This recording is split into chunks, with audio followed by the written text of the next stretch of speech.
Good morning everybody. The पाठशाला channel में फिर से स्वागत।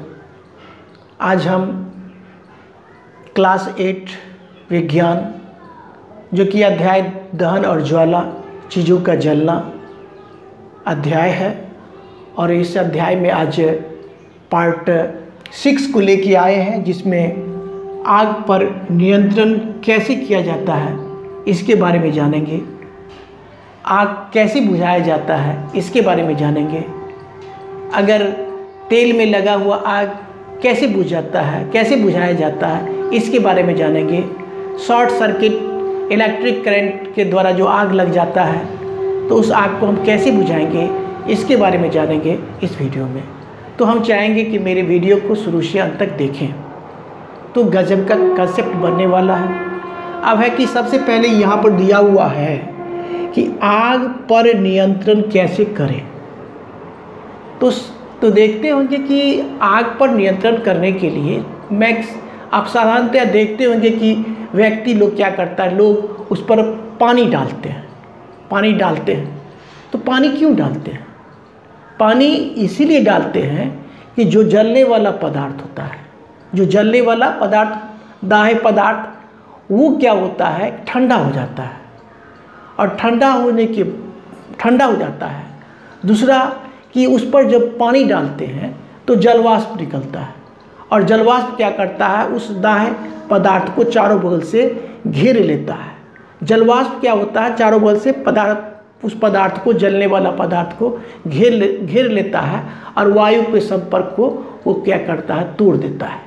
वो क्यों घेर लेता है? क्योंकि जलवाष्प जो है वो देखते चारों बगल से जो घेरता है वो कार्बन डाइऑक्साइड है। और कार्बन डाइऑक्साइड क्या करता है, कार्बन डाइऑक्साइड विद्युत के लिए, ऊष्मा के लिए कुचालक का काम करता है। बात समझ में आ रहा है? तो क्या करता है कि वायु के संपर्क को तोड़ देता है, जिसके कारण से आग पर नियंत्रण पाया जाता है। इसीलिए जल के द्वारा नियंत्रित किया जाता है।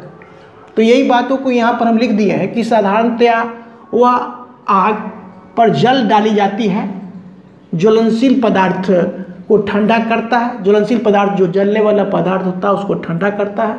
ऐसा करने से आग का फैलाव बंद हो जाता है। ठीक है। इस प्रक्रिया में होता क्या है, इस प्रक्रिया में जलवाष्प बनती है, बताया ही गया है, और वह बाहरी वायु की आपूर्ति को बंद कर देता है और आग बुझ जाती है। स्वाभाविक है कि किसी भी पदार्थ को जलने के लिए ऑक्सीजन की जरूरत होती है, और ऑक्सीजन की आपूर्ति को ही बंद कर देता है तो क्या होता है, आग बुझ जाती है। ठीक है। अब देखिए कि आग बुझाने के लिए, आग के फैलाव को रोकने के लिए इन तीनों में से किसी एक काम को करना पड़ेगा।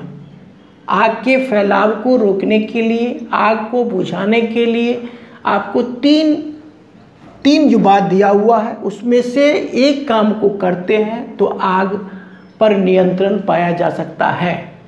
पहला दिया इसमें दाह्य पदार्थ को हटा देना। अब देखिए कहीं आग लगा हुआ है और उसके आग लगने वाले क्षेत्र के इर्द गिर्द आसपास जो जलने वाला पदार्थ है उसको आप हटा देते हैं तो क्या होगा, आग का फैलाव रुकेगा, क्योंकि जलने वाला पदार्थ को आप हटा दिए। बिल्कुल स्पष्ट बात है। तो यही बात को लिखा है, दाह्य पदार्थ को हटा देना। अगर इसको हटा देते हैं तो भी नियंत्रण पा सकते हैं। जलने वाला पदार्थ रहेगा ही नहीं तो आग बुझ जाएगा अपने आप। दूसरा, ऑक्सीजन आपूर्ति को बंद कर देना। जलने के लिए कोई भी विधि से ऑक्सीजन आपूर्ति को बंद कर देंगे। जलने के लिए ऑक्सीजन चाहिए, ऑक्सीजन की आपूर्ति को ही बंद कर देंगे तो क्या होगा कि जलेगा नहीं। और तीसरा में दिया, उसके ज्वलन ताप को बढ़ा देना। उसके जलने का जो ताप होता है न्यूनतम, उसको अगर बढ़ा देते हैं तो क्या होगा, आग पर नियंत्रण पाया जा सकता है।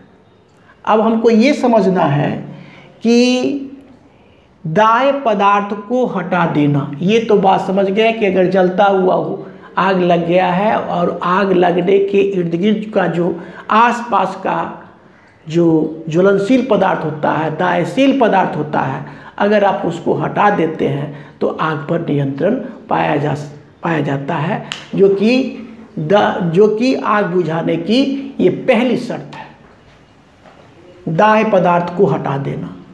अब देखिए ऑक्सीजन की आपूर्ति बंद कर देना। कैसे, सोचिए आप गौर से, इसका एग्जाम्पल देते हैं। अगर किसी को शर्ट में आग लग गया, ठीक है, शर्ट में आग लगा हुआ पकड़े हुए है, तो क्या करते हैं कि कंबल से उस व्यक्ति को आप ढक दीजिए, तो क्या होगा, कपड़ा जलने से भी बच जाएगा, उसका भी क्षति कम से कम होगा। यानी क्या कर रहे हैं कि कंबल जैसे ही डालते हैं तो नेचुरल गैस ऑक्सीजन होता है, उसका संपर्क हवा से उस शर्ट का टूट जाता है, जिसके कारण से क्या होता है कि कपड़ा जलने से बच जाता है। तो यहाँ पर क्या हो गया कि ऑक्सीजन की आपूर्ति को बंद कर देते हैं, जो कि आग बुझाने के लिए ये दूसरा शर्त है।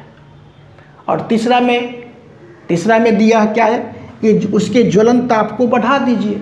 अब जलने वाला जिस न्यूनतम ताप पर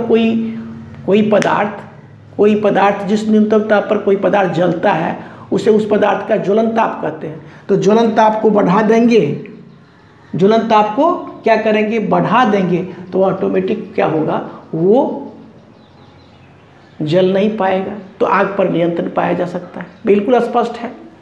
अब हम देखेंगे कि आग पर नियंत्रण कैसे करें। इसके लिए तो आग बुझाने वाले यंत्र को भी जानना जरूरी होगा ना।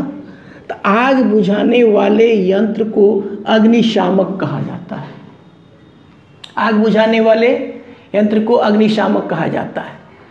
अब है कि अग्निशामक के द्वारा देखिए, आप जैसे कि कोई तेल में, अगर मान लिया जाए कि तेल में आग पकड़ी हुई है, ठीक है, तेल में आग पकड़े हुए हैं, तो क्या करते हैं, तेल में अगर आग पकड़ा हुआ है, आग लग गया है, तो अगर जल देते हैं, जल के द्वारा अगर बुझाने का काम करते हैं, तो वो नहीं बुझ पाता है। क्योंकि जल में, तेल में लगा हुआ आग को जल अग्निशामक के द्वारा नहीं बुझाया जा सकता है। क्यों नहीं बुझाया जा सकता है कि देखिए, जल और तेल में, तेल क्या होता है, हल्का होता है और जल भारी होता है। तो जल अगर भारी होगा तो तेल पर में आग लगा उस पर डालेंगे तो क्या होगा, तेल ऊपर ही रह जाएगा और जल भारी होने के कारण नीचे चला जाएगा, जिसके कारण से क्या होगा, ऊपर का तेल जलता ही रह जाएगा, तो उसको उसके द्वारा नहीं बुझाया जा सकता है। लेकिन अगर हम इसी के स्थान पर अगर हम कार्बन डाइऑक्साइड अग्निशामक का उपयोग करते हैं, कार्बन डाइऑक्साइड, तो क्या करेगा, उस आग वाले क्षेत्र को क्या कर लेगा, चारों बगल से घेर लेगा और हवा के संपर्क को तोड़ देगा। तो क्या होगा, वहाँ पर तेल में लगा हुआ आग बुझ जाएगा। ठीक इसी प्रकार से शॉर्ट सर्किट घर में या कहीं भी या कार्यालय में अगर बिजली के द्वारा जो आग लग जाता है, तो उसमें भी हम जल अग्निशामक का प्रयोग भूल के भी नहीं करेंगे।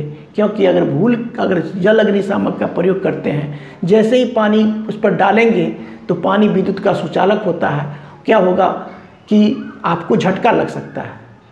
तो उस स्थिति में भी आपको क्या कहते हैं कि करंट के द्वारा जो आग लगा हुआ होता है, शॉर्ट सर्किट के वजह के गड़बड़ी के कारण जो आग लगा हुआ होता है, उसको हम जल अग्निशामक के द्वारा नहीं बुझाएंगे, कार्बन डाइऑक्साइड अग्निशामक के द्वारा बुझाएंगे।